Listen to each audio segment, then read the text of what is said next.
All right, we are back on another edition of the Edlow Podcast. Subscribe, subscribe, subscribe.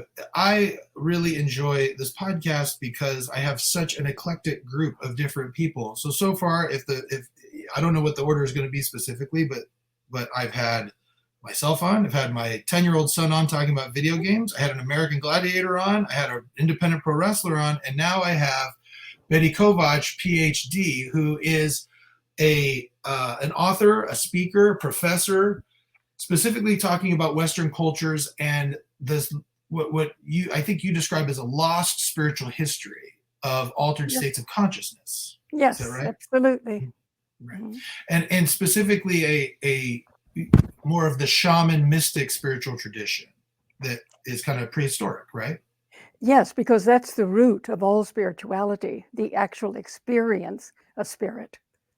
Mm. So do you think that religion is it your idea, and maybe that there's evidence to support this and all that? I'm not super educated on the subject, which is why I wanted to have you on. Do you believe that all of Western religion stems from psychedelic experience?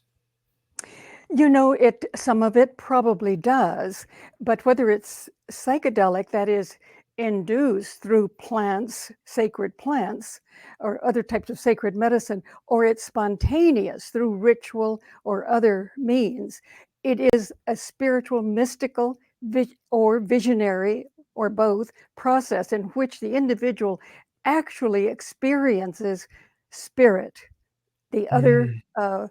world, you might say, the spirit world, here and now. It's actual experience. Later, organizations may form around those experiences. And then the organizations tend to create doctrines and what to do and not to do, but they're not the ones who've had the actual experience. So very often the doctrines and what they say about it is incorrect. The visionary or the mystic would have said probably something very different. But all religion is rooted in actual experience. And we don't really know anything until we have the experience ourselves. We can believe, but we don't know until we have the experience. And it's interesting that in the West, we talk about faith. You don't Mm. hear that in the East. It's either you Mm. know or you don't know because you've either experienced it or you haven't. And we can have belief and faith that may help us to be open to it, but until we've experienced it, we don't really know. This is an interesting conversation. I don't know your religious background, and I'm sure I don't know if you care to talk about that or not. I know some professors I've had in different subjects, they don't want to talk about it because they don't want to make it feel like they're skewed. No, But I'm open.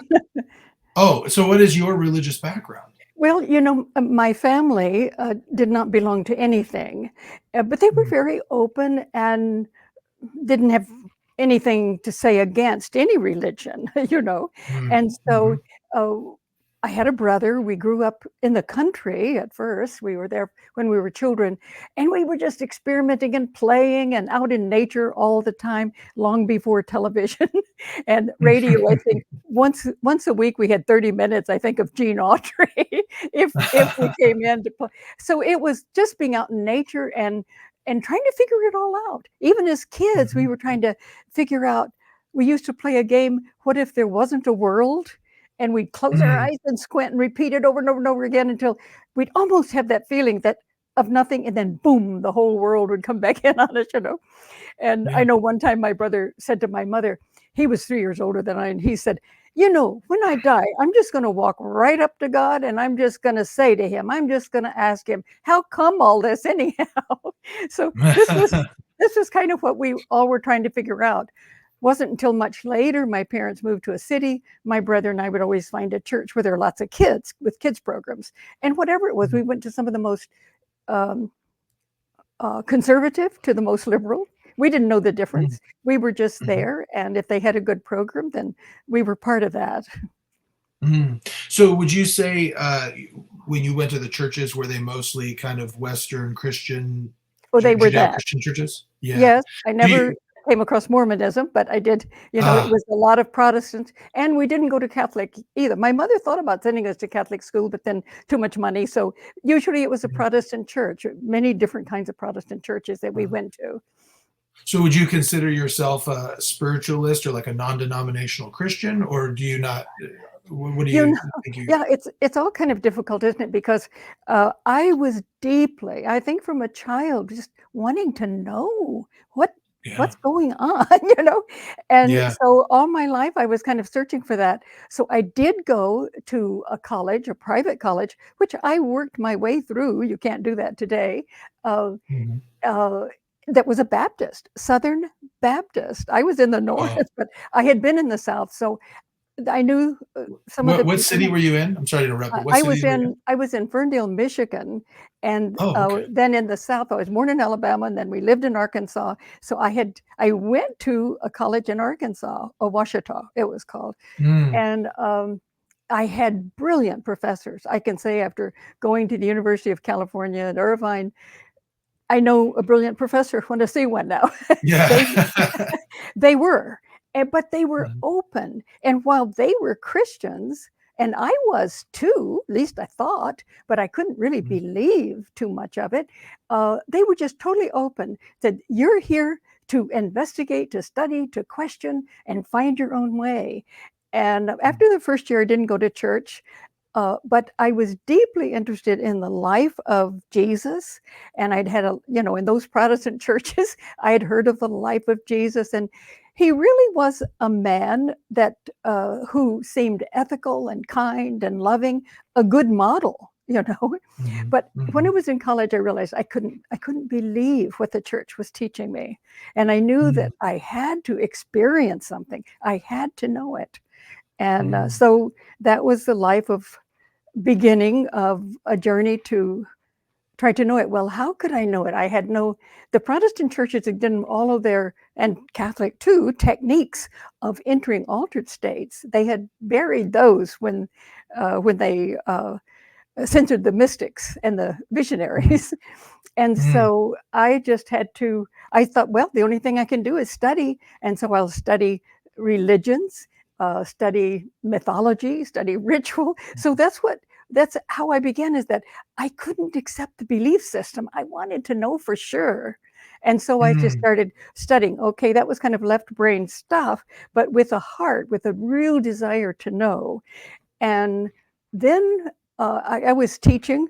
I taught in college and had a lot of interesting students. And of course, during the 60s, they were using sacred medicine and having all kinds of experiences. sure, And of sure. course, in the West, we didn't know what the heck we were doing. They didn't.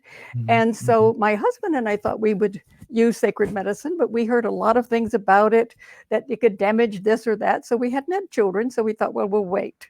Well, we mhm, did. But in teaching, I realized finally that there's no way I can teach these sacred traditions without knowing about the plant, without knowing the mm, medicine that many of them used.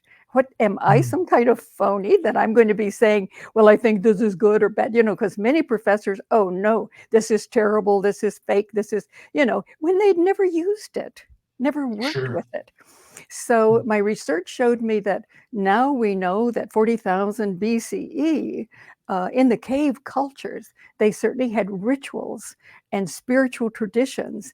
And we now know that they probably did use sacred plants because they did exist at that time, and we found them in the caves. So they probably did. mm, And but interesting. at the same time, or even maybe even earlier, although archaeologists say a little later, the San Bushmen uh, they were very, and still are, the few that are left, they're very capable of switching their consciousness into altered states, even cosmic consciousness, through no sacred medicine in the desert, but through dance, through ritual and dance. And they might dance all night and all day, and then boom, they go into that altered state. And the majority of them are shamans or shamanesses. The women are too. Wow. And they say we've been doing this for 65,000 years. Now, archaeologists say that the cave cultures were earlier. It's very possible that the San are correct and that they actually influenced Europe, and Europe was later. But we know that the cave cultures were experiencing altered states, and certainly the San. And there's a there several people have really worked with the sand, but Bradford Keeney and his wife Hillary have worked with him. He really worked with them for years. And he had had a vision which actually led him to the sand, even with a map. Can you imagine? And so he's written about them, and I think adequately so. But when he told them, he said, do you know that there are those who experience cosmic consciousness like you do, except they sit alone and meditate, and that's how they go into it. And the sand sort of responded and said, oh no, alone? How sad. Because theirs was communal. They danced together, and they could even use this energy, shape it in a way that they could make like a needle or a little arrow and throw it at someone. And that energy, that consciousnness would awaken them. I mean, just to me, amazing, isn't it? So it is, and there's so much here that I actually want to talk to you about. So first, let's talk about you. Do you feel that now you have had that experience with God? Well, you know, there is the mystic and there's the visionary. Let me just describe that. The mystic is way beyond the symbol or the intelligent, the idea. In other words, we have intelligence and we have the symbolic world, and those are incredible because we can experience, the visionary can experience so much through that. And then there's the mystic who goes beyond all of that and is just in a total experience of knowing. And the mystics actually, you know, by the Catholic Church, they were condemned. Now, in your tradition, it was actually started by a mystic or visionary, right? Yeah. So well, Joseph Smith, it's quite controversial in the Mormon Church because a lot of people don't want to accept the mystic. Well, they accept the visionary portion of it, right? Because it started with a vision of God and Jesus Christ appearing to him. You know, if you believe the doctrine, that's how he had a vision. But there is a mystic component to it. You know, before that, he was very into spiritualism, almost like kind of magic. He was into, you know, talking about seer stones and things like that, which could help him transform into this mystic state. And there's a lot, Joseph Smith had a lot of visions of Jesus, of different prophets coming to him, you know, the Book of Mormon and the golden plates and being led to them in the Hill Cumorah. So there's a lot of that visionary. I think that Mormons actually are very much aligned with the visionary aspect. In fact, it's kind of curious because, you know, you mentioned, it's funny because I know reading your bio, you mentioned that over 2,500 years of repression of the church and then also of the state kind of have thwarted kind of a materialistic understanding of life, which kind of has thwarted some of this spiritualistic, you know, like in the Bible, you see there's a lot of stories of visionary experiences. The Mount of Transfiguration is a perfect example of a mystic experience that the you know, Peter, James, and John and Jesus, you know, had. The Mormon tradition still has that, and it was interesting if you look at the history of the Mormon Church at the beginning. A lot of people, if you read journals, they were having visions. They were having, you know, spiritual experiences like that. And there's still a level of spirituality and experience that they have. But the visionary aspect of it is at least not talked about as much. It's almost kind of been deadened a little bit. And I'm curious, maybe your opinion of this, as someone who's not Mormon but has studied this. Do you think that there's an element of faith in being able to even access that is required to be able to have that type of visionary or mystic experience? No, I think we have everything we need to have both the visionary experience and the mystical experience. The mystical experience is less often experienced, it seems, but the visionary is absolutely present. And it is, the Sufi mystics tell us, it's the heart that is the organ of symbolism and communication with the other side. It's the organ of soul. It is through the heart, the heart, that we are able to experience visionary symbols and archetypes. And let me just jump back a bit to say that the mystics and the Gnostic visionaries throughout the world, the great mystics have said and it's been confirmed over and over again by other visionaries, that there are 3 dimensions in the universe, 3 major dimensions. First, there is pure spirit, pure intellect, no form whatsoever. But it is perpetually coming into being. And as it comes into being in the intermediary world, that world between pure spirit, pure intellect, and matter, the physical world, this intermediary world shapes pure spirit, pure intellect by the laws that govern all reality. They are the symbols that actually are shaped by organizing principles within the universe. And the archetypes. So the archetypes and the symbols have an organizing principle that produces them. And so then here we are in matter, and here we are as a human being. We have a mind that is capable of thinking intellectually, and also the left brain and the right brain of understanding symbolic language, the very grammatical structure of it. And then it's the heart that really opens us to this intermediary world that speaks to us in visions and symbols and archetypes. Now we And can when sorry to interrupt you, but when does that happen? Does that typically happen in like dream sequences? Can it just come to you in the middle of the day? It When can does this happen type at stuff any time. It can happen anytime, whether we're waking or sleeping or whatever. We are visionary people. All of us have that ability with the heart. And the heart, by the way, is the ability to feel, to love. And all of our ancient mystical traditions understood very well, we can't even understand those laws of the intermediary world that shape pure spirit, pure intellect, unless we love. It is only through love that we can even understand the highest laws. So when you, perhaps it's important to define what exactly a visionary experience is. So it doesn't sound like when you're talking about this that you're talking about a visionary experience as in a like a being appears to you or like an angel, but you're even interpreting visionary experiences as, say, you're receiving intellect from the spirit world through the intermediary into the matter, and you're receiving it maybe in your head or in your heart. Through That the is heart. a vision. That's a visionary experience. Yes, I think that Okay. the ancient texts of the disciples, those that the church censored but were buried, let's say the Nag Hammadi texts were buried in Upper Egypt, because the church said, you don't bury them, we're going to burn them. And these talked about the visionary Jesus, the mystical Jesus.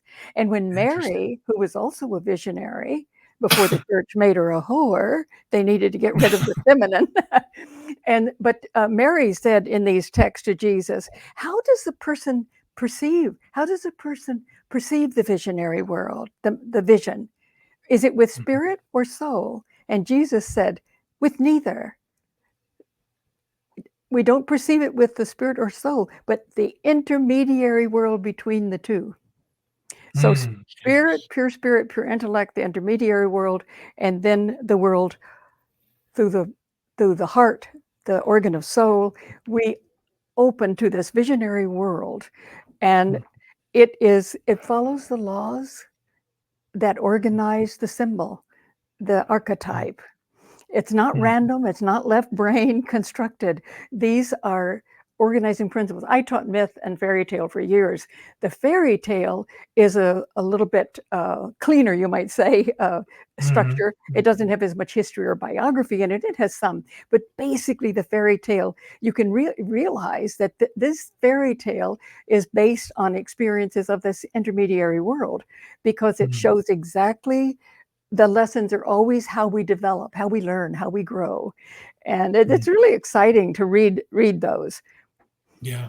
It's interesting to hear this, the visionary Jesus. And I got to say, so when you're saying Mary, you're referring to Mary Magdalene, the one Who was his spouse or Yeah. consort according to texts that the church forbade. Yeah. You know what's interesting about that? I'm just telling you because I know you don't have a lot of history of Mormonism. That is actually a controversial opinion of many Mormons that Mary Magdalene was in fact his spouse, which is not a common thing. And the other interesting thing, I've done some study, and I don't believe it's interesting because people assume that Mary Magdalene is the same Mary who was the prostitute who came to him and did the pouring the ointment on his feet and doing all that stuff. I don't think there's really a lot of proof that there's a connection that those two were the same person. Do you? Or it could have been that she, Mary Magdalene, did anoint his feet and his head. The wife would have been the one to do that, but that she was a prostitute is a construction, probably. That Yeah. she was, there's a text that has been translated of the Gospel of Mary Magdalene. It's really it's the beloved companion. And scholars can now see that this text, which has just been revealed a few years ago, it was taken from Egypt early on, right after Jesus' death, and taken to southern France where the Cathars were. And it was in Alexandrian Greek. Well, the writer is a Cathar from today, a present-day Cathar, and the Cathars have agreed to let her translate that text. This is a treasure that the Cathars have held for generations, and it is a gospel of Mary Magdalena, showing how she is the spouse of Jesus, and how the Gospel of John is actually a rendition of hers. It's just changed into the masculine. She was the true beloved companion of Jesus. This is an incredible text. It's the beloved companion, and scholars are really going wild over it. The Cathars will not let anybody see the original text because they've been persecuted and wiped out, and they don't trust scholars or the church to come in. But her text is very convincing. She has the Alexandrian Greek in the back, and she's translated it. So, there's another Dutch scholar, Anine van der Meer, who's done a book on Mary Magdalena showing the same thing. She's a brilliant scholar. And so I think that it's pretty clear now among open scholars that Mary Magdalena was in fact the beloved companion spouse of Jesus. That's so interesting. Both visionaries. Yeah, and that is interesting. So you believe that in the course of time, the church, in order to kind of suppress priesthood power to men or something of that nature, kind of buried that because they wanted the masculine dominance? Is that kind of what you think? It was. Evidence is that we don't have to believe it. We do know that patriarchy came in several thousand years before Christ, and it was not a matriarchal world, but a matrifocal world. And I did a lot of my research on that early period, Old Europe.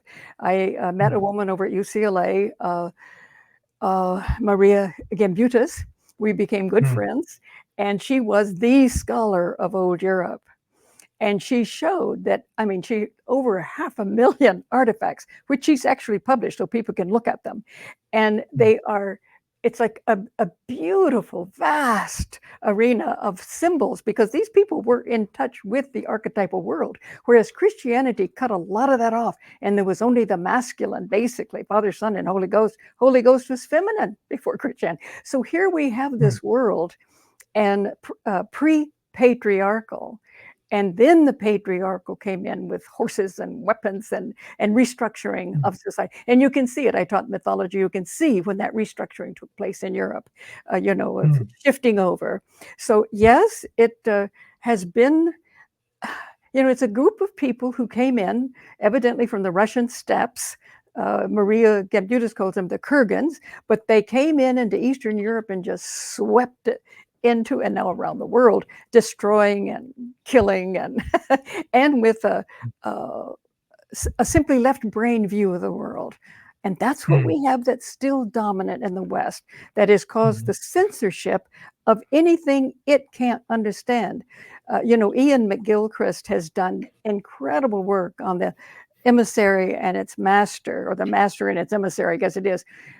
Now, from a scientific point of view, we can look at the left brain. When it's severed from the right brain and the heart, it absolutely doesn't know context. It has no ability to see meaning or purpose. It's for a particular purpose of separating and analyzing, and then its job is to go back to its master and find the context and the meaning and the purpose. That has been destroyed in Western culture. Now, sorry, I'm going to interrupt you. I have to ask you this question because I've thought about this and debated this a lot. And in the Mormon tradition, and I think in a lot of Christian traditions, I think to be truly a faithful Christian, you have to accept that and it sounds like you're saying the same thing, there is a level of this that relies heavily on faith as opposed to logic, meaning it's not something material that you can touch, that you can test, that you can see necessarily. It is a faith-based kind of experience that is spiritual. So it's interesting because a lot of people will come and they'll say, well, here's evidence that maybe this is not true, this is not true, this is not true. But people who've had a spiritual experience, a changing of the heart, have felt what Christians often call as the Holy Spirit in their lives. They almost can't deny it because the experience is so strong, right? And what I've kind of wrestled with is kind of what you're kind of saying there is you've got the left brain logical area that's kind of working this through. Meanwhile, you have the other side of this that is more spiritual, and trying to merge those two into something that makes sense. From your perspective and what your research is, how do you feel like that has shaped religion over the course of the last 2,500 years? Okay, I want to answer that, but my light is flickering, and I'm going to have to, I need to get up and turn it off, okay? Okay, go ahead, absolutely. Hold on. Sure.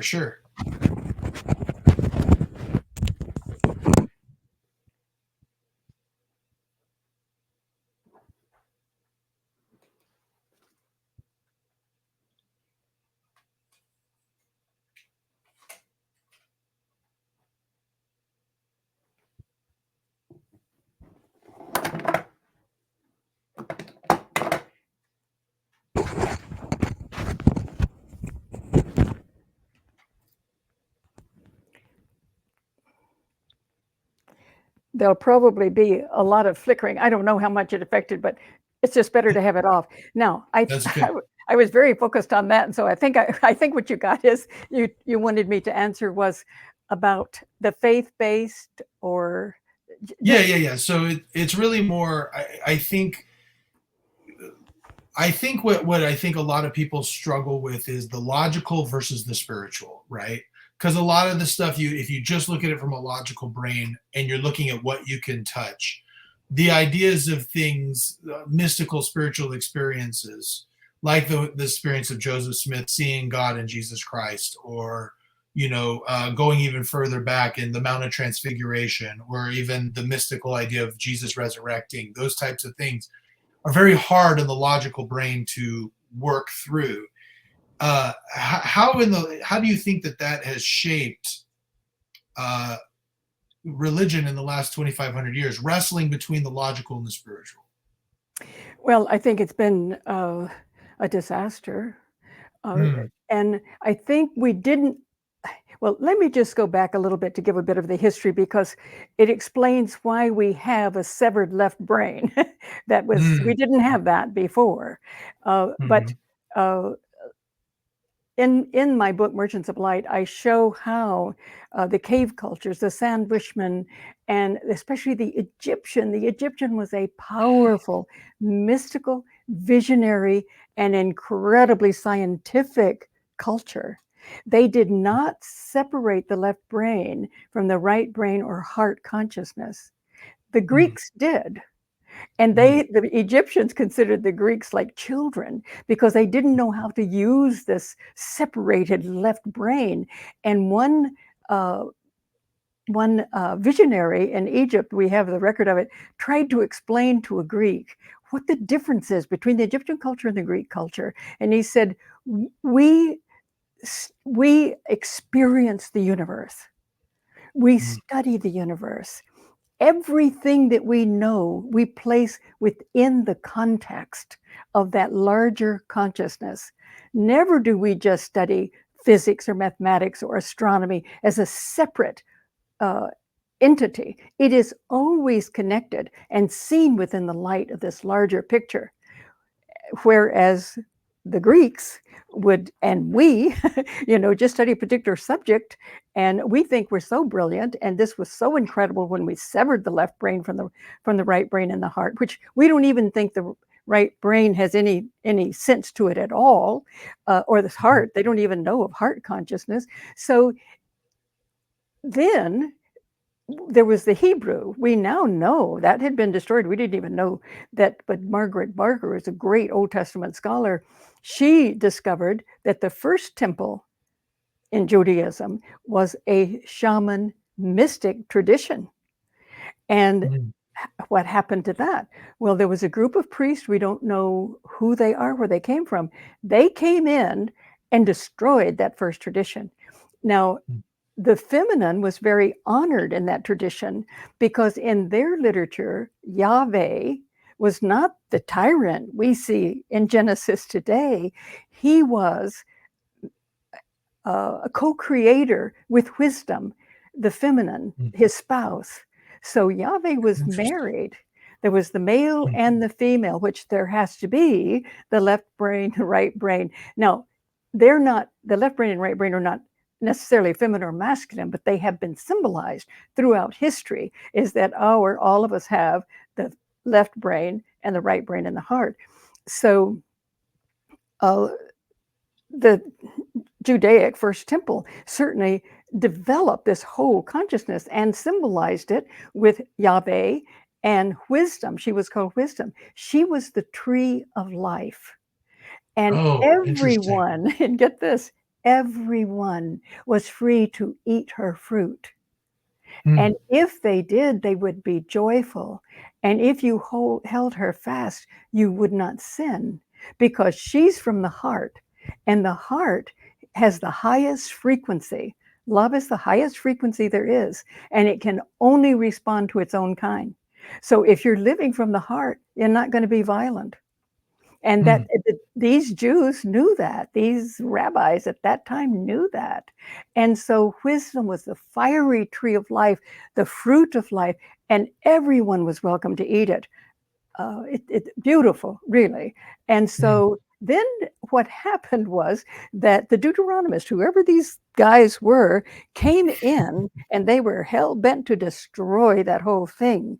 Yahweh lost his spouse, his consort, the co-creator of the universe. They co-created the universe together.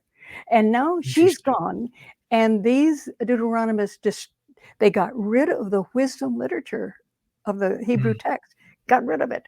And then they also burned or destroyed all these groves of trees, which were sacred to her. And she was always wisdom, the heart, the love, the connection with the universe. They got rid of her, burned down her trees, got rid of every image. There were images all over the place of her. They got rid of them. And archaeologists today, being accustomed to a very masculine-oriented Judaism, today couldn't figure out why they were finding these goddesses all over in Israel, but those were the remains. So then here was a Judaism with a male god only, and wisdom was gone. And many Jews left. They went to Egypt and continued there as Essenes, or they were throughout that world too, as Essenes, and in Alexandria, they were therapeutae, mystics, visionaries, whole groups that left. They'd have nothing to do with that second temple. So yes, that was a terrible influence on the West. Then when the First Temple Judaism had a Renaissance period when Jesus was born. Jesus, according to Margaret Barker, and the texts certainly support her, was a renaissance of that First Temple shaman mystic tradition. He was a shaman mystic visionary. And So then when the church came along, they snatched onto Jesus. And in some ways, very good, because when I was growing up, I had the image of a very beautiful, kind, loving man. But this Jesus was a God. And they made him a God that we have to worship.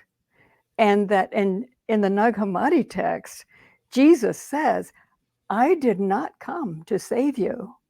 I came to remind you of who you are. Woo! That is, Yeah. and it was to ignite the mystic and the visionary in all of us. But the church did not want any mystic hanging around, because then why would the church be needed? And certainly it would reveal that their doctrine in many cases was wrong. So the mystics were always fought. They were the heretics. And the visionaries, there are even, and I know some today, who go to churches in which the church says any vision is from the devil. Now, that is, I know where that comes from. I know exactly the church was afraid of the mystic and the visionary. They were the heretics, but they still teach. Can you imagine?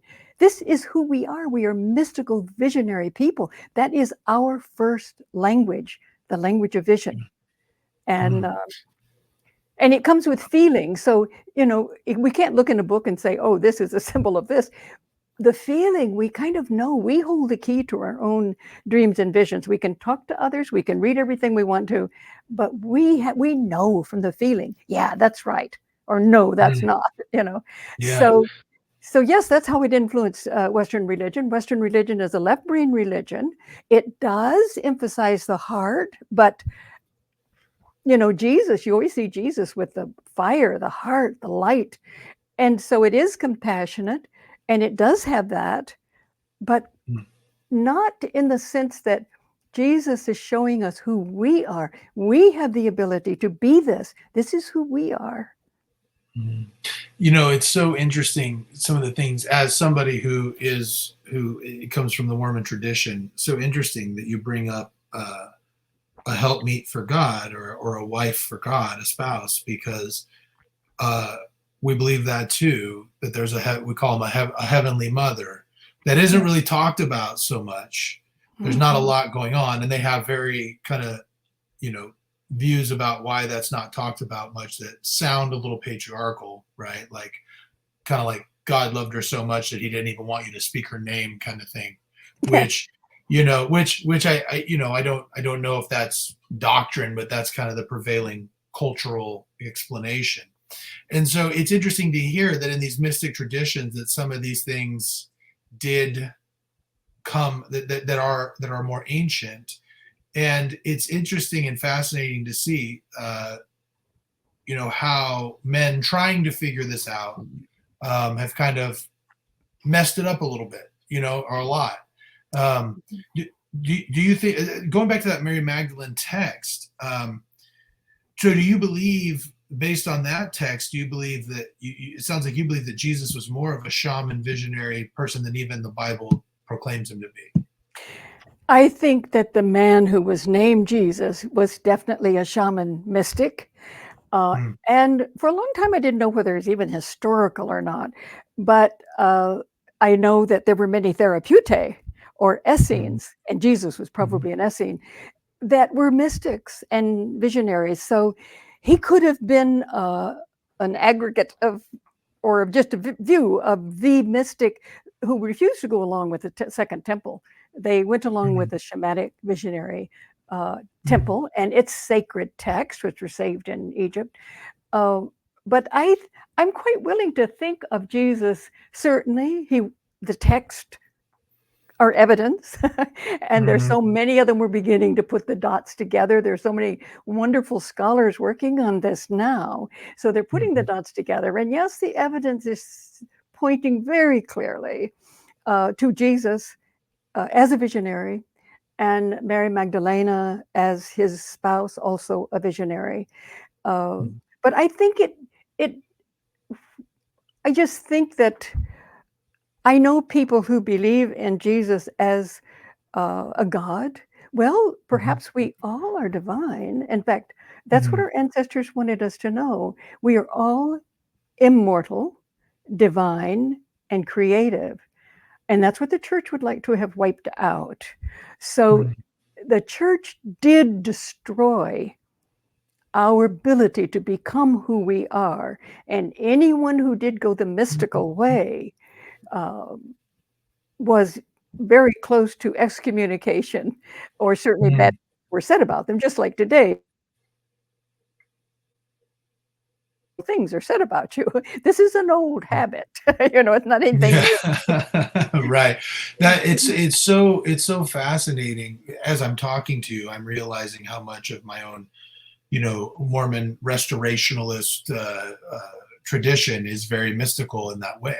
Because what you're saying there about us being divine is very similar to what we believe. And so, let me kind of go a little bit farther with this and ask. So, I know based on my own study of religion, like when I was in college, my degree is in, I'm a lawyer, but in my undergrad, I was one class away from getting a minor in religion. So I'd studied a little bit about Christianity, and I know that like the Synoptic Gospels, uh, the common belief is that they were not actually written by Matthew, Mark, and Luke, but were written, a little bit later, from the oral tradition, right? And then also on top of that, John also, not necessarily John the Beloved, who maybe had written it. Do you believe that the book that you're talking about, the Beloved of Mary Magdalena, do you believe that that was actually written by her, or do you think it was written by somebody in the mystic tradition after hearing kind of the oral text of what she had said? Does that make sense? Yes, it seems as though it was probably written by her, Mm, and that she was the beloved companion of Jesus. They were both mystics and visionaries, mm, and that mm, she had, some people are finding evidence that it could well have been Mary Magdalena who started the entire tradition. And then, mm. so what they needed to do was You mean the mystic tradition that you're talking about, or the the or the Christian, tradition? Christian, the Christian Oh, interesting. tradition. And Okay. because, it was around a long time before the church. Church didn't take it over until in the late 4th century. So, and then things really, they started getting a doctrine and doing a lot of things. Women were priestesses and so on. So it looks, there is some evidence, and I think that more will probably be found, that she might well have started the entire tradition and that she did write that. And that Interesting. then in this big switchover, they had to uh, devalue Mary and value the masculine. So they took Mary Magdalena's text, and I have seen Anine Vandermeer show this with, here is the beloved companion. You see the text, then you see in John, and you see exactly a change in pronoun and the same thing. So Mm, it's just like wow. mind-boggling. You think, oh my God. So this was how that became. She was the beloved companion, not John. And yes, as Yeah. far as Matthew, Mark, Luke, it's known that that was written sometime later. Those could have been texts that were written by the Therapeutae. They Mm, clearly knew a mystical Jesus, or I think they themselves were this kind of person, and they mhm, wrote these texts. Even one of the very early and strong, powerful church fathers believed, in fact, that it was the Therapeutae who had written these texts. And later, when the church took over, they attributed them to people who were Christians at the time. Because, mm, at the core, all of these, every spiritual tradition at the core is the same. I mean, in mhm, the sense of love and creativity and immortality and our creating our own lives. And I would think mm, that in the Mormon tradition, there was the return to the individual original experience, yeah, allowing oneself to have the visionary mystical tradition uh, and condoning it. And I think it's too sad that Mormons, as you mentioned, might be hanging on too much to the rational, but that's only because we all do. Because uh, here, just to jump back in history a little bit, when the church made Jesus a god to be worshipped, and they gave a doctrine of how we should live and so on, and they killed off or silenced as many mystics and visionaries as they could, then, Mhm. I mean, and my book talks about how this underground mystical shamanistic tradition was underground when it was destroyed. It went underground and it Mm. rose and actually integrated with culture 4 times in Europe. It's now the Mm. 5th time. We're living in the 5th time of this rising up for us to remember who we are. But at any rate, in 1600, these mystics and shamans and alchemists who were mystics and shamans and the Jews who had become Kabbalists, all of these underground traditions were holding on to this actual mystical symbolic experience. And so they kind of came together in Prague. Rudolph was there. He was a Catholic, but he kind of was interested in that sort of thing, allowed all of that. So this was a renaissance of the shaman, mystic, scientist tradition. And it blew up. The church just wiped it out in 20 years, Mm. destroyed their texts, manuscripts, everything. And they had to tuck tail and go wherever they could be safe. And that was 1620, it was destroyed. By 1660, the Royal Society for Science was formed in England. Science. Mm. Okay, these guys in Prague were scientists too, but they had an understanding that the mystic had, that there is a pure spirit, pure intellect, and the intermediary world, which we today call the quantum field. You Mm. could call that the quantum Sure. field. And then the physical, they were scientists, but the Catholic Church didn't want that kind of science. And so when the Royal Society for the Study of Science was formed in 1660, after that Renaissance, the church made it very, very clear, and it was known to everybody. People were killed. It was slaughtered. It was 30 years of fighting after that, the 30 Years' War, and everybody Wow. was against everybody. It was a horrible time. Then when this group formed as scientists, they had some of the people who had been in the underground, but they couldn't do anything. So what we really see is science was censored, severely censored, so that it could Mm. only study matter. No vision, thank you. That's all nonsense. There's Yeah. only the left brain, because I didn't call it that. But there's only logic. You only study the physical world. That's all there is. Well, no wonder the scientists came up with there's nothing but matter, and that we're a Right. fluke, and there's no meaning and no purpose, and that even Mormons today would want to kind of veer a little bit more toward the rational because they feel safe there, as Sure. everybody in the Western world. So how did it influence us? It has made us a left brain culture. And what is a left brain culture? It has no contact with meaning. It can't perceive it. It needs a right Mhm. brain and heart for that, or compassion, or now many of us are connected to that anyway, but it's not a culture that even knew that the heart is the 5th brain component. It gives more information to the brain than the brain gives to the heart. We now Mm. know that. And so here we are, a culture it's shoved into the left brain that does not have the ability to understand meaning, purpose, compassion, love. No, as Mhm. I said, most of us do, but the people in power don't. The people who really seek power, they're really pretty much split off into the left brain. And what does it Mm. want to do? It can be violent. It doesn't have any compassion, can kill off all sorts of people, and it can control the world. Oh, as a matter of fact, we want to control the globe. We want to control everybody, and we'll tell you what you. Whereas Jesus taught, and all the mystics taught, we must be free to create, to be who we are. So Mm. it was. It's been a terrible mess for the West. Now, Ian McGilchrist makes clear, and he uses other scientific studies. It's based on rigorous scientific study that the left brain split off has the same characteristics as the schizophrenic. Wow. Wait, so explain that. What do you mean by that? Well, it means that it can't be in touch really with feeling, Mm. Mhm. compassion, Mhm. meaning, purpose, Mhm. and it tends Mhm. to be violent and manipulative. Mhm. Mhm. It's this is I had for years been writing that we need to recognize that the people in power are pathological. From the Deuteronomist, 621 BCE, that's pathological, what Mhm. happened. And the church Mhm. was pathological. And then their censorship of science was pathological. And then we've all been brought up just nourishing the left brain. Mhm. You know, and if art that might open the right brain and the heart, that's the first thing that goes if money's scarce. Yeah, it's unimportant. Right. Right. So, Yeah, so yeah, that's the that's it. That's mhm. interesting that you know all of those things that you say. The logical without the spirit. It sounds like when you're saying left brain, right brain, the logical without the spiritual really isn't enough, which Oh is God, no. creating which is creating kind of a materialistic view. It's funny when you hear this, you talk to the people.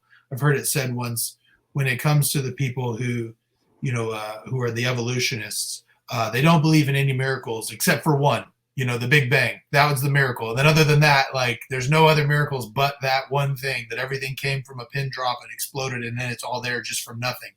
And it doesn't make sense. And what you're saying seems to make sense. And one thing I wanted to kind of shift gears to is learning a little bit about you.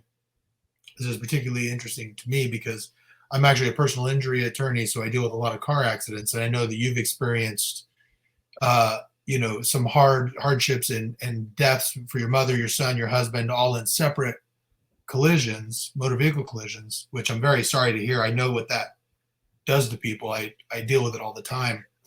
Um, but it's interesting that I read in your bio that after your son's accident, that you and your husband felt like you were experiencing your son's consciousness after his death for an extended period of time.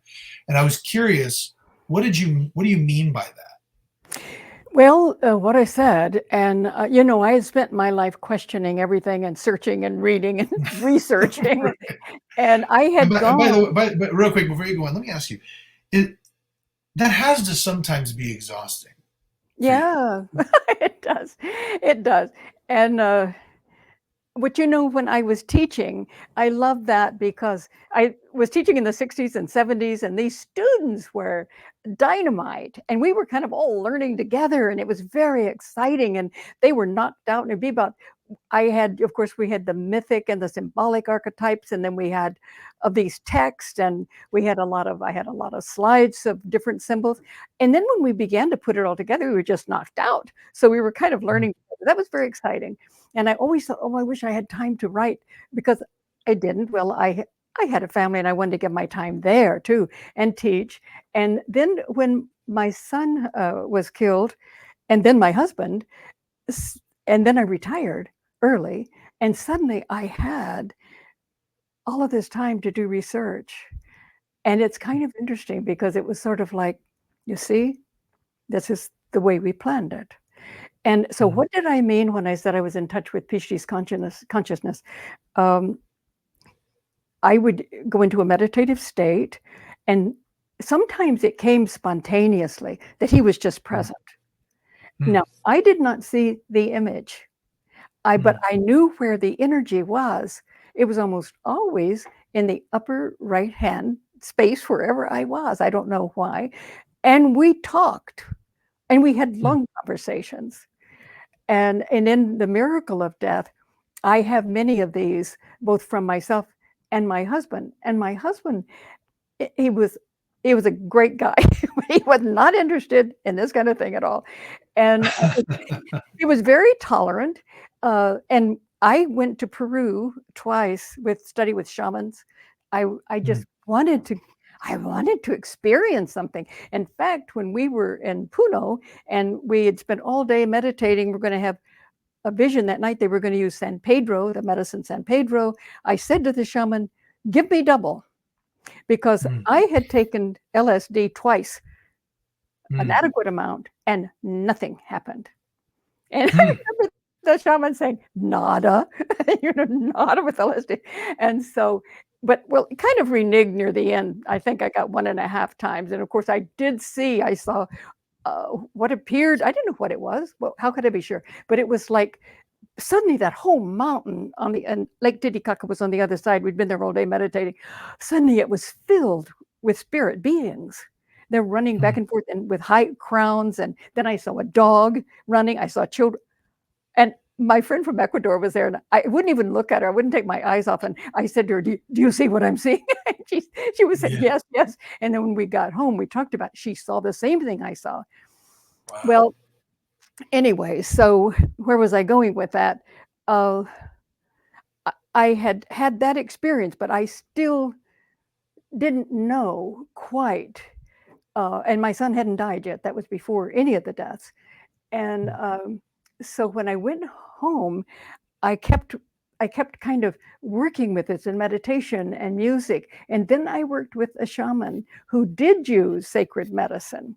I was a little afraid at first to use it alone because I didn't know enough about it. Of course, I had listened to many ethnobotanists and like Terence McKenna. I don't know whether you know him or not, was an a little bit.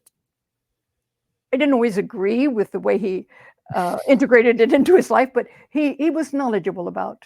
But at any rate, but it wasn't until my son died and that I actually experienced his consciousness. And so the energy was there and he was speaking. And then, lo and behold, my husband did too. And he, after he had experienced in a vision 2 weeks before Ph.D. had the accident. He saw the accident. He saw the symbols. He saw Ph.D.'s car off the side of the freeway. He saw his body superimposed on it. And he heard himself say, "Oh, that's right, Ph.D. It's almost time for you to do this." And Ph.D. said in the vision, "That's right, Dad. I'll be out of the house for a little while." And Istvan, my husband, didn't know what that meant. And it was so powerful for him that he completely forgot it until the telephone call came through that Ph.D. had been in the accident. We both happened to be here, which was unusual too at that time. And so, but he didn't tell me until Ph.D. died.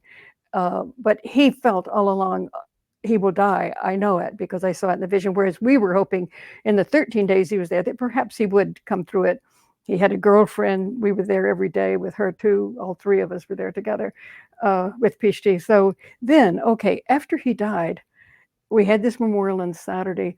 On Sunday, we both had visions of Ph.D. Wow. Now they were not the kind of visions that we had later, but I had, like many Native Americans, we come and they were chanting, and they were the most haunting, beautiful chanting. And I knew that they were communicating to me without speaking. I knew that there were people being born all over the earth who were coming to help this earth heal herself from what I've been talking about, from the extraction of spirit. And then later, we would sometimes meditate, just lie down and listen to music, or we worked with sacred plants. And the sacred medicine was so powerful. Ph.D. was so present, and my husband had incredible experiences. And after his first one, he sat up on the bed and he said, "I had no idea what you were talking about. I will never look at the earth in the same way again." And he did. Which plant were you using? Which plant were you using? We used mushroom and also MDMA, which was from, it wasn't street MDMA, right. but it was from a group of who knew the physicist and his wife who made it. Very pure. And that, in fact, I'd been chair of the Jung Society here in Claremont. We had the person, excuse me. Yeah, a person speak who had gone through all of the chakras, what each of the medicines do for the chakras. You know, some of these drugs on the street can just, well, as Terence McKenna used to say, make a cockroach out of you. And that you certainly want to avoid any of that. It has to be consistent with the brain. And so the MDMA was to open the heart chakra. So we did use that and mushroom. I'm trying to think. I think also San Pedro, because we were in touch with some shamans from South America. And it was, you know, it's like suddenly you open to this and it's like, you know it. You've always known it. But oh my God, I forgot. It's like I forgot. And but Ph.D. was so fully present, and Now, my husband saw him. He saw the image, and so did Mm, Jenny, his girlfriend. I mm, didn't. And so my husband asked why I didn't see the image, and he said, "She is my mother. Her focus has always been on the physical, to keep the physical alive and well, and that it would mhm, she needs to be weaned from that, to mm, let the physical go." And so he mm, was pure energy. And I had well, both of us, all three of us, had incredible experiences with him, in which he wouldn't like want to tell us something. He'd say, "Dad, remember?" Or to me, he said, "Remember." And it was always like we knew it already, but remember. And we realized so clearly that we did create our lives. We did know we would come in, and that we were working not only in this world, but in multidimensional worlds and parallel worlds. We all are. let me stop you right there and ask you, when you say remember, did you mean in that moment that you realized that all of this stuff that was happening to you had been planned before you came to the earth? Well, there's a lot of chance in life because everybody's Hmm. making choices and everybody has their Sure. plan. So yes, that we made a plan to the best of our abilities to try to do what we could to remind ourselves at this time that there is no death. Mm, And I think interesting. many, many people are doing that. I met so many mothers that it seemed that their sons had left and they got in touch with them. It was like that was the plan, to know there's no death. And and I think there's evidence now that there isn't. There's so Yeah, much, if people were just aware of it, uh, sure. that there is no death, and we were totally aware of that. And my husband said one time after vision, he said, "Sometimes I die first. It's whichever works better given the circumstances we're in, Mm, because we're all co-creating together, and so sure. we'll vary everything." But he said, "And sometimes Ph.D. goes first, sometimes I go first." And then he said, "But you were the one who always stays to write about this and the merchants of light." Now, the merchants of light, when that was from a powerful vision. Mm, And he said to me when he was through with the vision, he said, "Do we have the I Ching?" He said, well, he knew we had it because we looked at it, but I hadn't looked at it for a long time. And I said, "Okay, I'll go get it." I found it, brought it back into the bedroom. And he said, "Look up, starting not from the bottom, but from the top, uh, straight, broken, broken, straight, straight, broken." And so I did. And his vision had been about how so many of us have come to try to heal ourselves and the planet.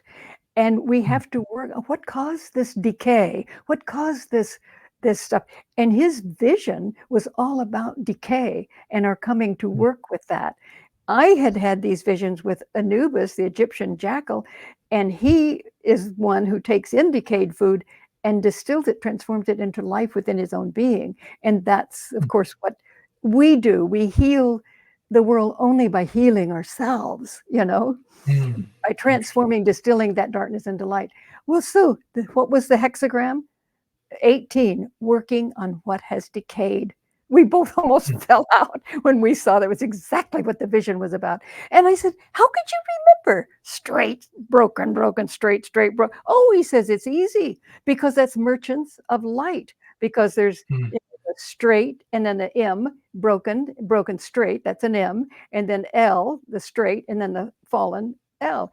Merchants of, I said, "Well, where did merchants of light come from?" And he could come up with some funny combinations, given that English was his second language, and he was always right. speaking Hungarian too. And I thought, well, he just came, it's interesting, merchants of light. Well, didn't I find out later that they existed during one of the great Renaissance periods in Hmm. with that one that I was talking to you about. Uh, and they were the Rosicrucian Enlightenment, or so when they were in Prague and in Germany. And no, my husband was not a reader. Even no way he Right. would have known that consciously. And then I read Graham Hancock's he had come in contact with merchants of light in various parts of the world, that they come when there's a chance to really heal. And here these merchants of light got in touch with us, and we become them when we work with transforming that darkness into light in ourselves. And in the High Middle Ages, these mystics, many of them were women, some men too, these mystics understood the power of the heart, that it's absolutely connected to the heart of the world. And the way we heal the world is our own inner journey. We can only heal by healing ourselves. And then that helps to heal the world. So they were brilliant, wonderful creators, you know. Yeah, that's interesting, man.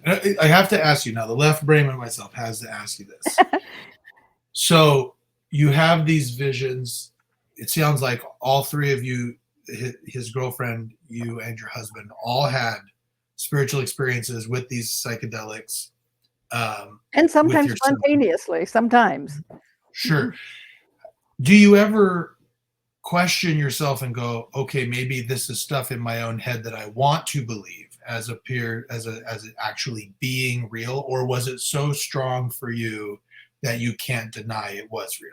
Does that make sense?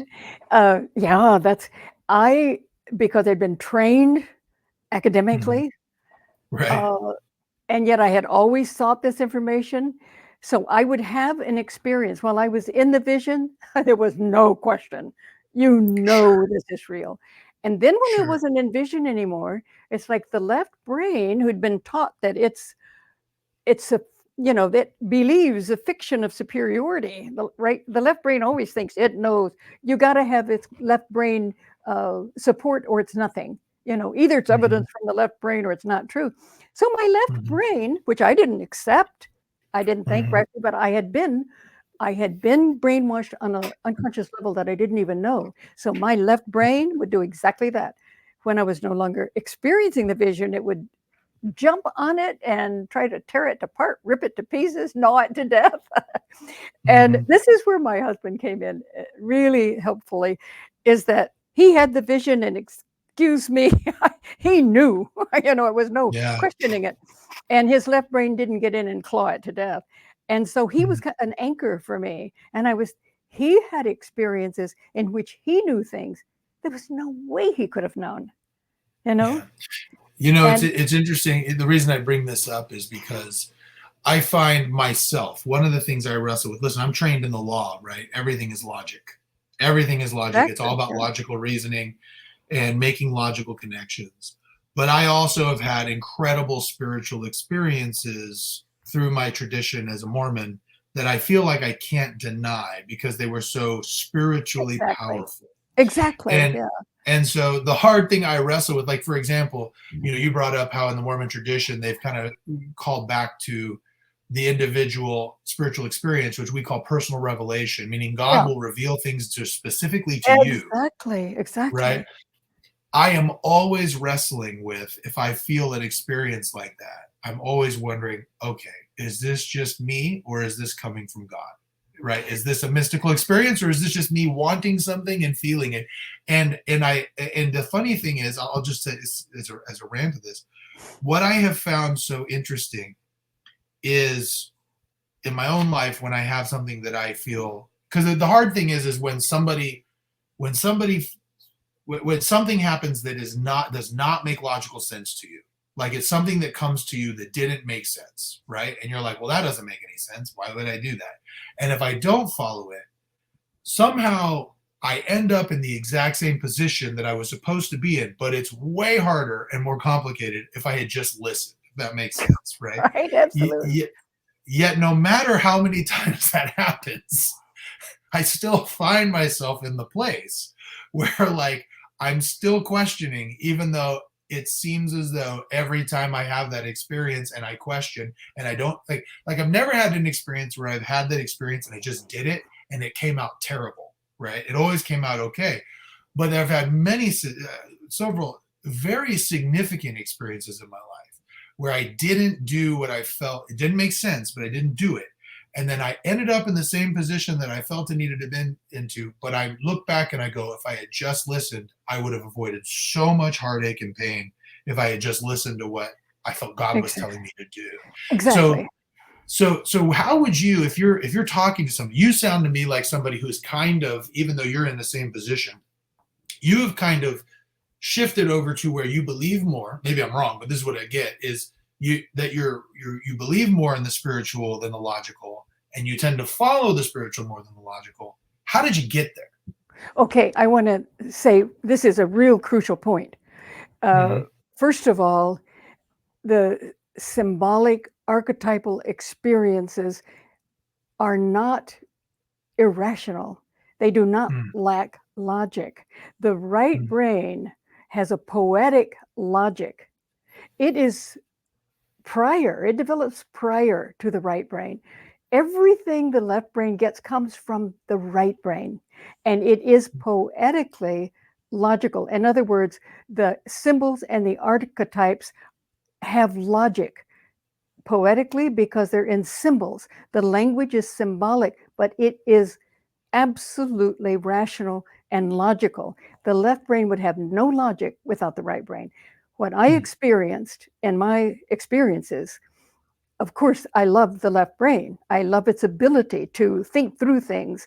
And in that visionary state, I would work through a lot of things.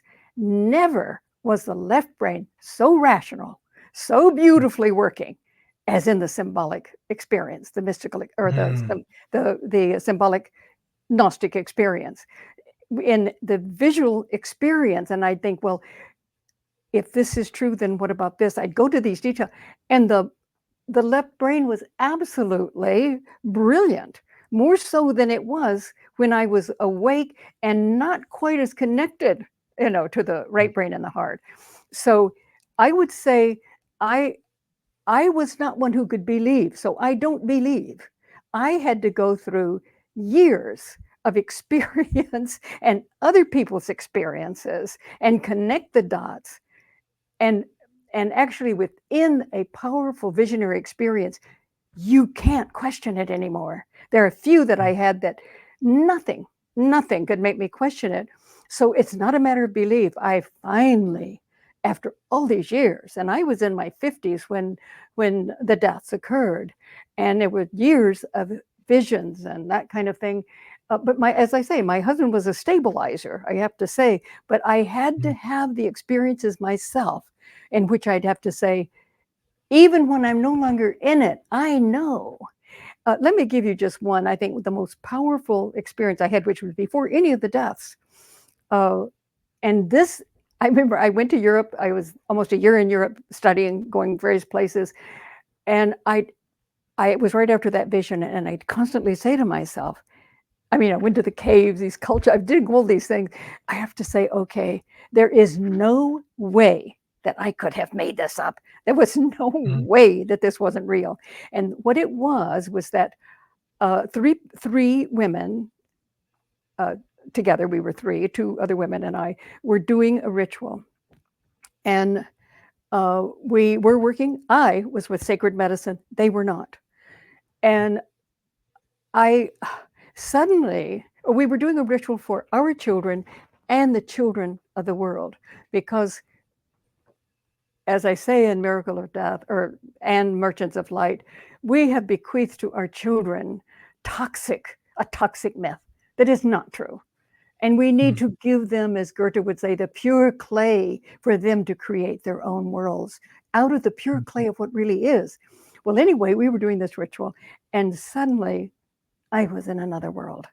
And I saw it's enough in the world that I had some of the elements there. Out of the glass doors came a huge disc of light, and it hovered over my head. And I was in a meditative position on the floor. I felt my whole body just was pulled up by the energy, and that I knew that this was a disc of cosmic consciousness. I don't know whether they're individual entities or what. It was a consciousness so beyond anything that I could take in. And so suddenly then out of the bottom of the disc, just swirling in a spiral form, came the image of a woman who had like a square hat on, square satin hat. So that would be a mandala, the circular disc of the square hat. That's a sacred mandala. And so it was in that energy form. And then she just went right through my crown chakra into my heart. And she sang. And it was interesting because the other two could hear, what I was saying, she was singing through me. And it was, can you feel us? Can you feel us? We are here to be with you all three. You have called us.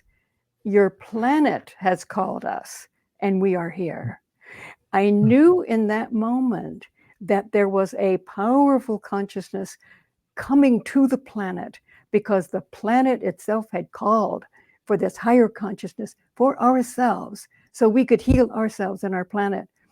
And I also knew that they had been around the planet for in fact, she said, without speaking, that there was a light around the planet, had been there for a long time, but we had not on the planet reached that consciousness that we could connect it to the very earth, the very heart of the planet. And then she said, we are ready to connect to your planet. And they both felt that energy. We did some kind of energy meditation with it just, we felt that light and that consciousness go into the earth, and we felt we'd been born for that. We also realized there were people all over the planet who were doing that. It was the most powerful. I mean, there was one woman who was a kind of hefty woman, big. She saw the state I was in. She just held me probably for an hour because the energy was so strong. And and it also said, you have joined to yourselves this day all those on your planet who are creating worlds of peace and love. And I think that is, to the degree we love and we want peace, we are connected, and we need to realize our power in helping to heal the psychopaths who are wanting to control the world. They are our ill brothers and sisters who need healing, and we need to pray for that light to penetrate all of us. So anyway, that was so, then never did I have any doubt about that. After that, I knew. And then it was so interesting because I read from a man who had done a lot of research in India, and he talked about how the mystics in the Sri Aurobindo ashram talked about how that light, and they described exactly what I was talking about, but that had come in the 50s. Well, time is, whatever on the other side. So they'd experienced that connection, powerful connection, in a very similar way that I did. And then there was another example of it too. So there are some things that you cannot question, thank God. And there were even visionary experiences, which I no longer could. But this is an interesting thing, is that when I started putting all the visions together, they fit beautifully like a tapestry. And I wanted to say too, when you were talking about having to experience something over again, there is an archetype called a labyrinth. And you and I are both in that labyrinth. When the moment we're told again and again, the moment we have the question, what's the meaning of this? Then that labyrinth door opens and we're in it, and nothing is random. The archetype has an organizing principle, which we then are in. And it's like, every event in it is for our growth and development. And when you don't do it, it's going to be right around the corner again in another form. You described it beautifully. And that's like I told one of my nieces, she was having a lot of difficulty. And I said, you're going to have that experience around the next sand dune. She was in Phoenix. Yeah. I said, that's going to come back because you didn't. And she really could see that when she didn't, and I seen it in my own life, it keeps coming back and coming back. So that's I find it to be a situation where God, the universe, whatever you want to call it, is trying to teach you something, and you are not catching it. And so it had to happen again. Oh, and exactly right. And you have asked to be taught, because the moment we want to know what, as my brother said, how come all this anyway? When we want to know, we ask the question. That's in, the Holy Grail. When Parsifal sees all of this procession going around, at first he doesn't ask. He doesn't ask what it is. So it fails. There's no journey. The next time he goes, he said, what is all this anyway? Boom. the gate opens, he's in the labyrinth. And we are living then according to the organizing principles of our evolution. This is from the intermediary world. The labyrinth is an archetype. We're in it. And everything we're doing can help us to awaken. Man, I could talk about this all day with you. This is so interesting. Everything that you've said here, it's so fascinating to me. The similarities and differences between religious experience, and in the end, things like you call left brain, right brain, we almost call like the natural man and the spiritual man, right? Like the natural man is the left brain, and there's a scripture in the Book of Mormon that says the natural man is an enemy to God, right? And has been, because Say that again, though. Natural man is what? The natural man is an enemy to God, right? And so alone, when it's alone. Right, and that's what he meant. The scripture goes on and says, unless it yields to the tidings of the enticings of the Holy Spirit, right? So to the right, right, to exactly, the right brain, to the heart, exactly. And so and you're right. The right brain, or the left brain, the natural man, has a tendency to violence and hurt and do these things, and you have to find that spirituality. And it's just so interesting what you said. I love having these discussions, because I think when we have them, we realize that everybody who's on a spiritual journey, even though they may call it different things, it's really all the same. We're all just trying to be the best version of ourselves and learn in an experience that actually, I think that most people on a spiritual journey realize there is this short time we have here is a drop in the bucket of an eternity of stuff that we're trying to learn. Exactly. And I absolutely agree that we can have, each culture has its own symbolic structure of same organizing principles, Yeah. And I don't think of the left brain as the enemy, except when it's split off, and then it's deadly. And that's what we're up against today, deadly. Yeah. And the plans are just absolutely pathological, schizophrenic.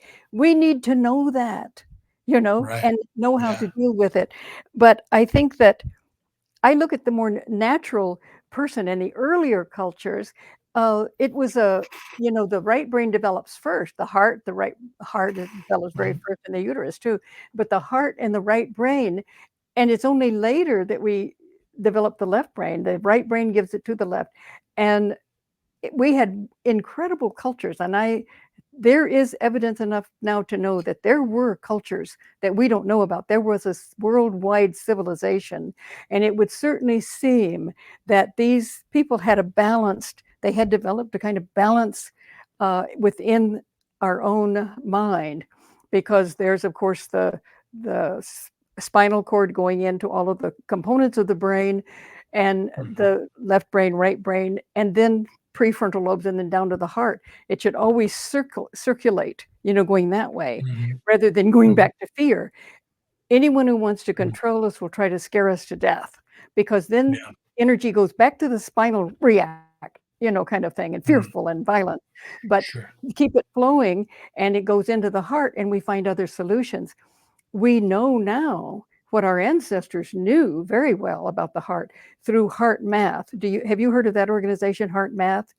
No. You'll love it if you haven't. It's people who knew what was going on got that started, and they've done many, many scientific studies, and they have shown that the heart is the fifth brain component, and they have meditation techniques, or how to breathe in a way that you create coherence, which is that flow from the back all the way through. Keep that circular pattern going, so you don't jump back, to fear.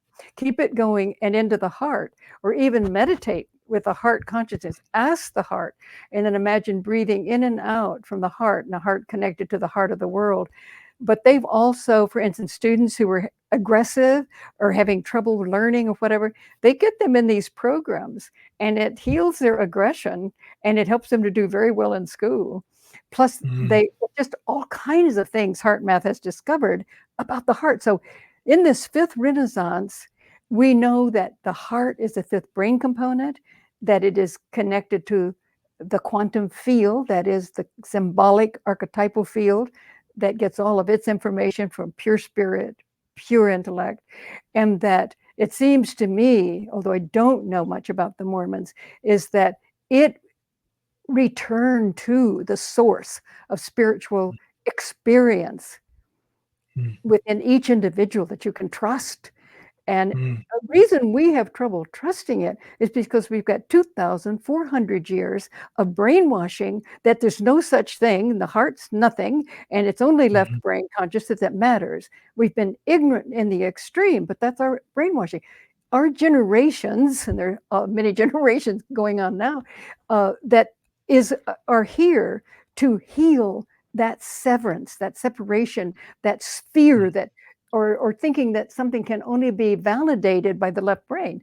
You know, as Mm. the Gnostics say, the experience is the proof. I had an experience in which I was experiencing all of this, and it was like, oh, you know, this was just fantastic. And then it was like, I knew that within that experience, to ask for proof would be so childish and hysterical, you know, that I was actually laughing in the experience, you know, is that the proof is that you're living it now. You're Yeah. experiencing it now. That Yeah. is the proof. There's a different kind of proof. And Gnostics say that. And yet I have to say, it took quite a few Gnostic experiences for me to balance my left brain brainwashing and to get it to realize, hey, wait a minute, don't just pounce all over it. Let's look at it. Let's try to Mm. balance this until it did. But I think we have to realize we're working against 2,400 years of brainwashing, and that's hard. Mm. That's hard. Yeah, But it that's is. our work in our time, I think. Our spiritual work is to work on that decay and heal it so we're balanced and know the difference between left brain rationality and evidence and right brain experience and reality. And I wanted Mm. to say too that during that time there were things. Let's just give one example that my husband had an experience. Ph.D. on the other side told him something about me that's irrelevant, but I had never talked about to either one of them. And on the other side, Ph.D. told my husband, and my Mm. husband mentioned it to me. And I knew immediately that Ph.D. had done that so that my left brain would be happy with that little piece of information. Yeah. Yeah. Isn't that interesting? That does happen from time to time. I actually, I've shared a story on here. It's kind of a strange religious experience, which doesn't seem like a huge deal, but it was. I remember, you know, my church is a very missionary church.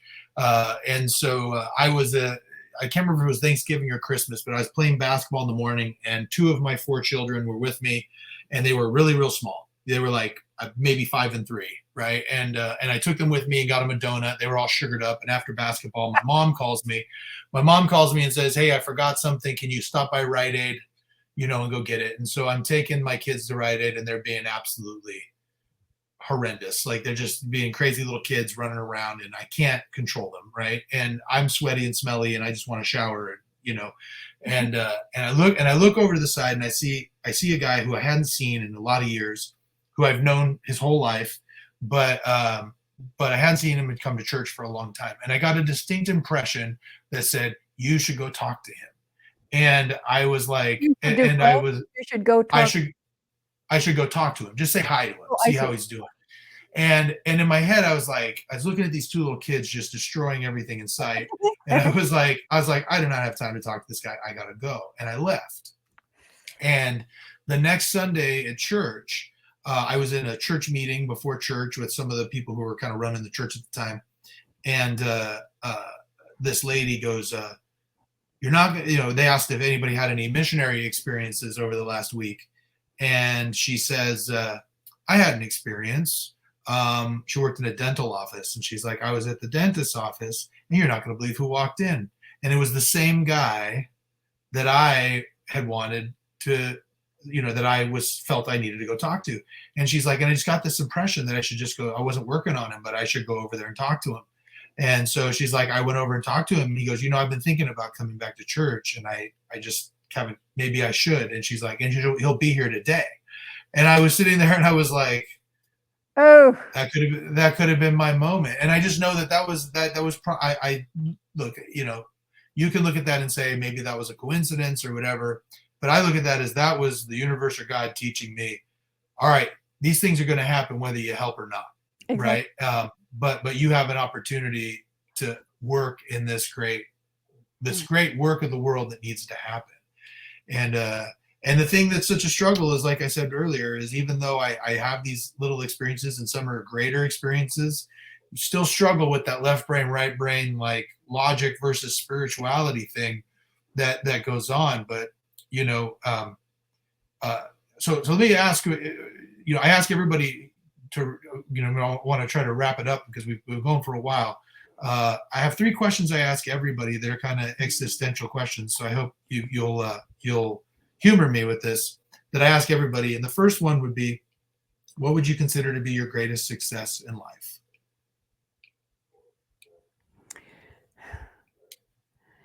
I would have to say it's the breakthrough consciously in experiencing reality, spirit, Hmm.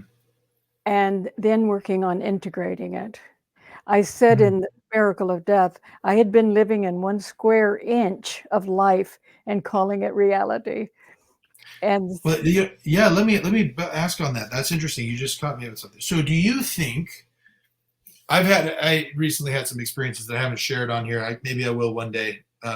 You know, we talk about it privately, but I remember having an experience of realizing I don't know if what we are experiencing now, like what we see on the day to day, is really reality, if that makes sense. Like, I look at it and I go, in the grand scheme of things, when we pass away and we move on to wherever we go, are we going to realize this little piece of what we're dealing with is not reality?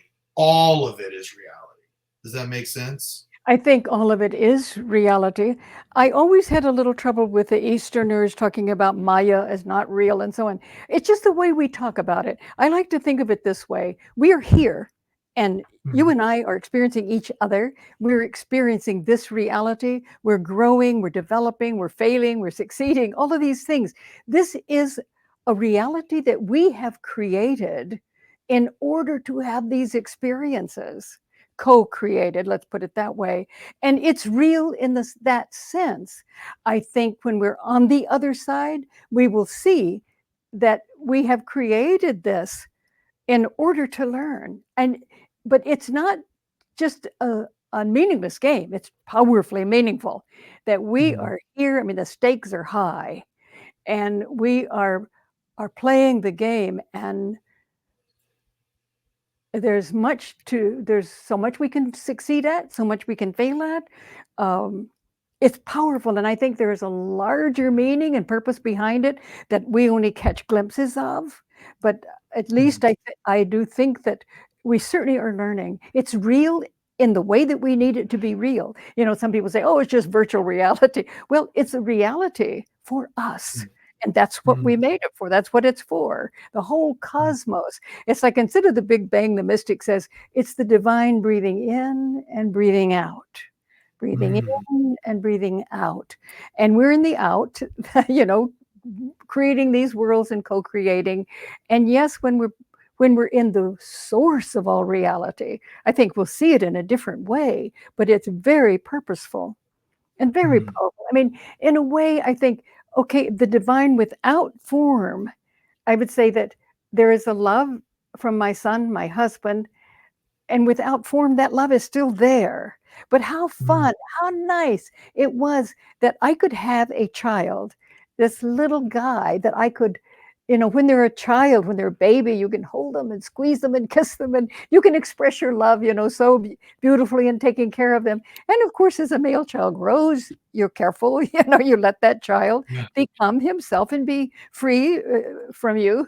But you have other ways of relating. And I was thinking of all of the ways from a child to an adult that we have to relate, or to my husband. There's so many ways of experiencing love and expressing it. Yeah. You know, this is a So, great game in that sense, a great so reality to do that. that has been actually I think the most rewarding and difficult thing I've ever had in my life is my children. I have Yeah. four of them. They're all so different, two boys, two girls. They're ranging now from 17 to 10. And like, it's just so amazing to me. Like you said, it's like I've explained it before. It's like you're not when you're raising a child. It's not like you're raising one child. You're raising different versions of that child over and over and over. Oh, And yeah. and so like my son, like for example, my son's a senior in high school. He's about to graduate, and I've been explaining to him this year he is like a completely different person than he was last year. I mean, it's like a light switch flipped, and now he is just an absolute monster. He's getting great grades. He's doing all these extracurriculars. He's doing all the things I've been kind of harping on him to do for a long time, and he's finally done it. And I I'm trying to he's driving. He's got all his friends, so I'm trying to give him more autonomy because he's about to become an adult, right? And so he give him more autonomy to go do things and not, and Yeah, I've been told you this explaining to, yeah. And so it's like, it's one of these things, like he went on a trip for a while. He was gone with his mom. And when he came back, I had a couple of things I had hoped to do with him. And he's like, well, I kind of plan these other things. I don't want you to think that I don't want to hang out with you. And I was like, no, no. I understand. Like you have friends. We're going on a trip later this week. So I go, totally fine. It's just like one of those things where I realize now I'm kind of taking a back seat to the that's rest of his yeah. life. Well, And it's just so but that will interesting, change too. That will Yeah. change too, It's that we have to step back, and Yeah. then there will be times when we need to step forward again. They will give Yeah. us the clues. It's it's It's quite a process. it's really funny. I found actually when I'm with them, the best thing I could ever do is drive them somewhere longer than 30 minutes. Because it's like if I'm in a car with them alone and I'm just not talking, suddenly they open up and I start hearing things about what they're going through, and they volunteer information that if I asked, I couldn't drag out of them. You know what I No, mean? And no, I think it, asking, my son, in fact, he wrote a beautiful Mother's Day card the year that he died, and it was the last Mother's Day card, and in it, he talked about how I was taught him friendship and that I was his first friend and that he could tell me the things of his heart. Why would he do that? Because I never asked him. And if he did tell me something, I didn't probe. I let him tell me what he wanted to tell me, you know? Now, when he was Mhm. younger, probably asked many questions, But I mean, as he Right. grew older, I knew if it's something very important to him, that I let him ask me, and I answered just that, so that he knew that if he told me something, he wouldn't be bombarded. And Mm-hmm. yeah, I think that we learn so much with our children. And I was Yeah. happy that I had a little boy. I grew up, of course, with a brother. I learned so much from him. But it was kind Mhm. of fun to have a boy and see that consciousness as an adult develop from the beginning, and how they do change and how you have to, it's kind of like a dance of, you know, uh, Yeah, it's fascinating because having two boys and two girls, and both my boys are different and both my girls are different. But then also the differences between boys and girls, like I can't raise them the same. You know what I no, mean? Like they just, I can go pro. My son, I grew up with a pretty, I wouldn't say military type, but I mean like, you know, every basketball coach, wrestling coach, my dad, like they were all real hard on me. And my older son can take that. My youngest daughter couldn't take a oh tenth of no, that. no. It's just it's like having to adjust it's really fascinating. Yes, You it's a you creative job every day. It, it is it is, yeah. But you mentioned something earlier. You said we come here and we success and we fail, and we have successes, we have failures. So I want to ask you, what would you say is your biggest failure in life, and what did you learn from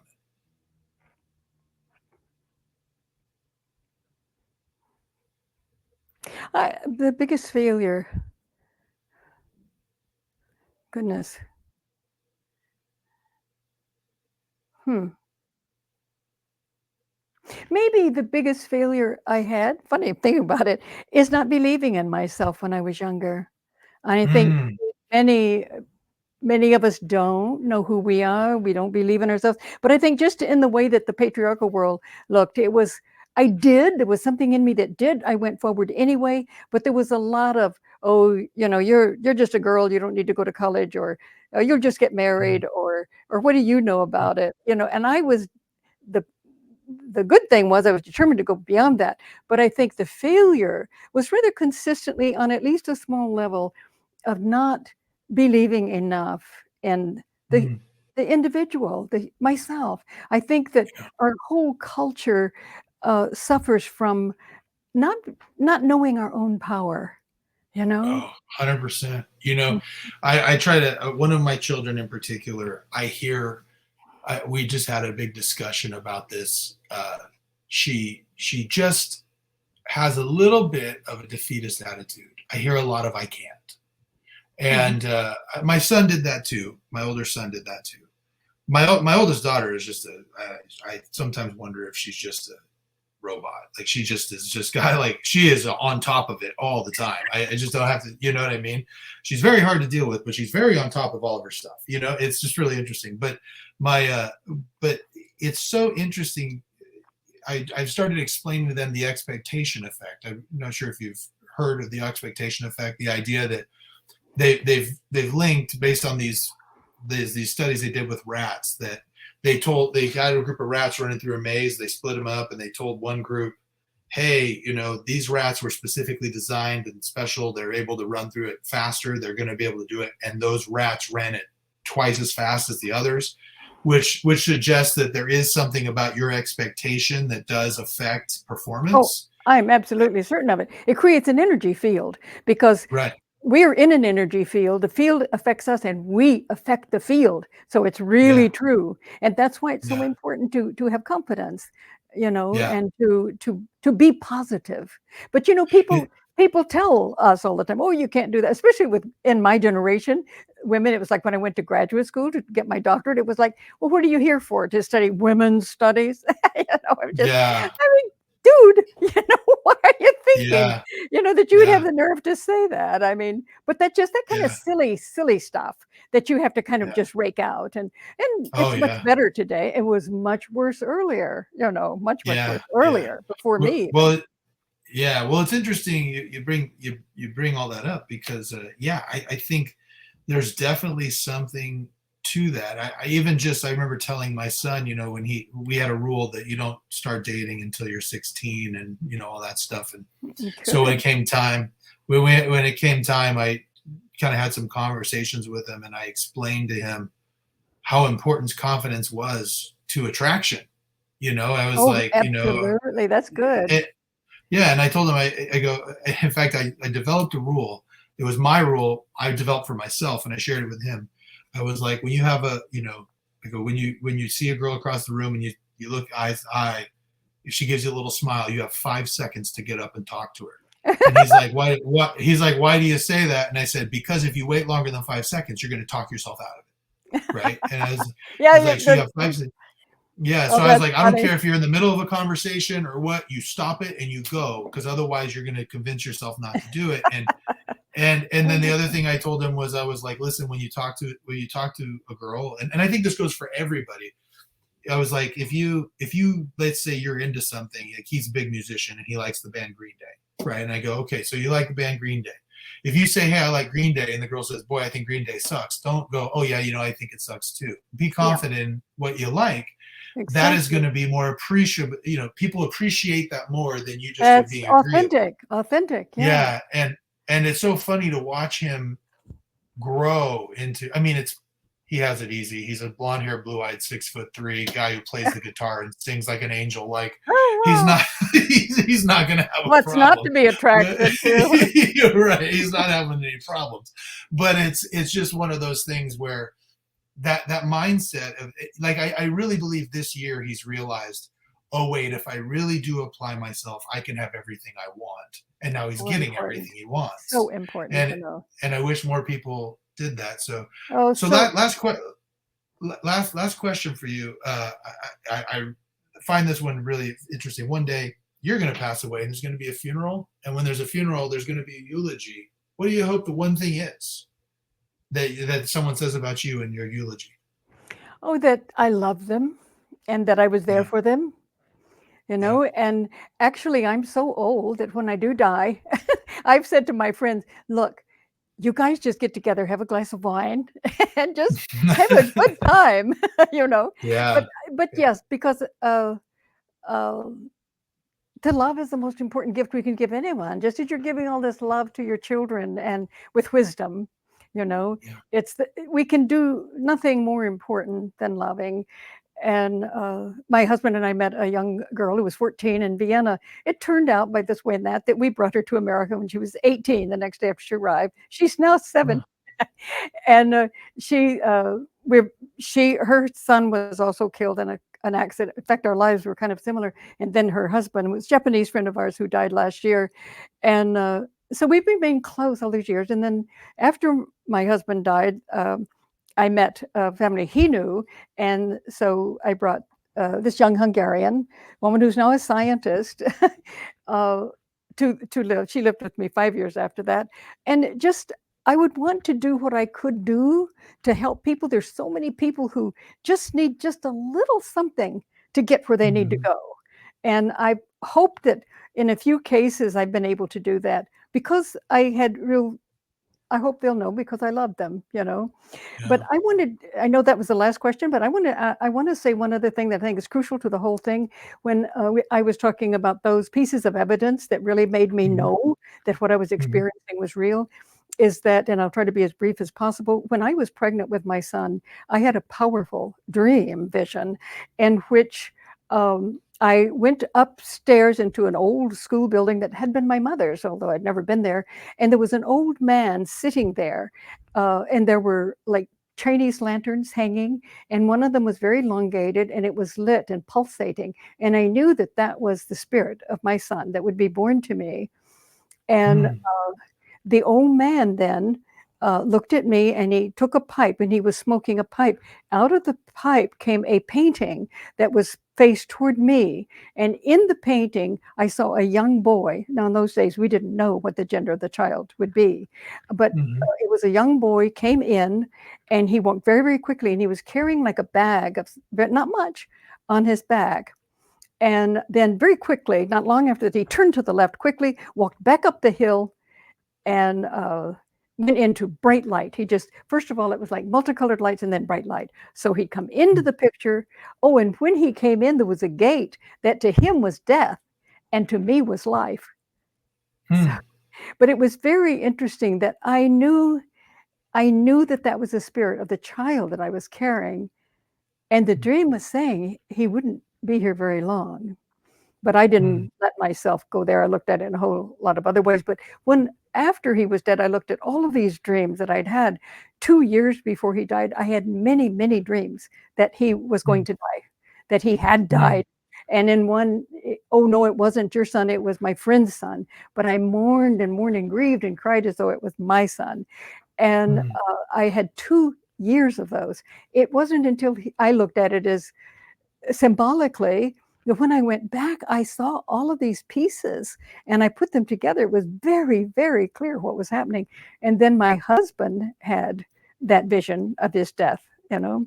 So it was, and then my husband, after our son was killed, within the second vision, he already saw that he was going to die. And he looked at it symbolically too.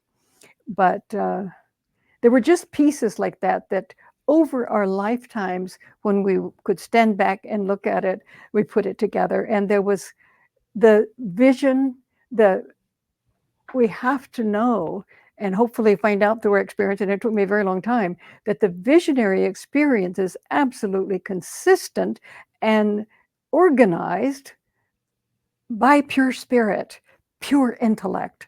There's no battle between the intellect and spirit. It is that. Wow. Yeah. You know, it's funny. You mentioned sometimes these things, they don't make sense in the moment. No. But then you look back and you realize all of it needed to happen that way. I had a blessing one time that said, one day you'll look back on your life and realize God was leading all your footsteps and that everything was overruled for your best good. And I think it's true. I think it is too. And so, well, where can some people find Miracle of Death and Merchants of Light? Well, both books can be purchased anywhere books are purchased. They can also be purchased on my website, which is kamlak.com, Kamlak. And yeah, you can do that. And I have videos and articles and podcasts and webinars on that website as well. And if someone wants a newsletter of what's going on, they just can sign up for it and they'll get a chapter from Merchants of Light. Oh, awesome. Well, that's great. Well, I really appreciate this conversation. It's been faith promoting for me, and I just really appreciate it. And we'll definitely, you're on the list of somebody I'm going to have back, and we'll talk more as work progresses. I really appreciated the conversation, and for everybody else who's listened, don't forget to subscribe. And thank you for following. We got a lot more stuff coming up, and again, Doctor, thank you for coming on. Thank you. Thank you so much.